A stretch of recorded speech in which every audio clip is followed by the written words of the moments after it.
এর আগে কখনো কোনো কোম্পানি বা কোনো এ আপনার ই-কমার্সের ইয়ের ক্ষেত্রে যে কেউ এরকম করছে কিনা আমার জানা নাই। আজকে যে সেশনটা আপনাদের জন্য ই-কমার্স উদ্যোক্তাদের জন্য আয়োজন করা হয়েছে, এটা কতটুকু ইফেক্টিভ আপনার কাছে হয়েছে? কি শিখতে পারছেন? এবং যে অ্যানাউন্সমেন্ট গুলা করা হয়েছে, যে গিফটটা বা যে অপরচুনিটি গুলা বলা হয়েছে, এগুলো আপনার কাছে কেমন লাগছে যদি একটু বলতেন? ধন্যবাদ আপনাকে আমার মূল্যবান বক্তব্য এখানে শেয়ার করার সুযোগ করে দেওয়ার জন্য। আজকে আমি আসলে ফার্স্ট কোর্স আমি অনেক আগে থেকেই করি। তো আমি এর আগেও বেশ কয়েকটা জায়গায় আমি কোর্স করছি। তো ওই জায়গা থেকে মনে হচ্ছে শুধু আমার টাকাই গেছে।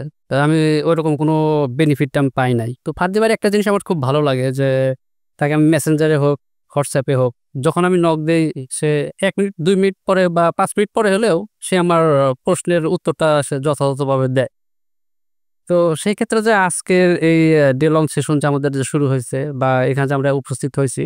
তো এখানে আসার পরে যতটুক আশা করিনি তার চাইতেও অনেক বেশি আরকি আমরা তার মুখ থেকে আরকি শুনলাম যে সে আমাদের ২০০ জনেকে আরকি ওয়েবসাইট গিফট করবে। প্লাস ৳১,০০,০০,০০০ ইনভেস্টমেন্ট যেটা।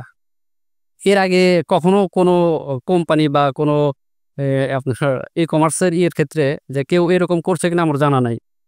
ফার্দি ভাই আজকে যেটা করলো এটা হচ্ছে আপনার এই আজকের এই ইয়েতে বাংলাদেশে একটা নজিরবিহীন একটা ঘটনা। তো এখান থেকে আশা করি যে ফার্দি ভাইয়ের যে আজকে করলো অ্যানাউন্সমেন্ট যেটা করলো, তো এর মধ্যে থেকে যে আমরা যারা আজকে এখানে হাজার, হাজার উদ্যোক্তা একত্রিত হয়েছি। তো আশা করি যে ফার্দি ভাইয়ের মাধ্যমে বা ফার্দি ভাইয়ের হাত ধরে আমরা দেশের নতুন একটা তরুণ উদ্যোক্তা মানে তৈরি হতে পারবো আরকি।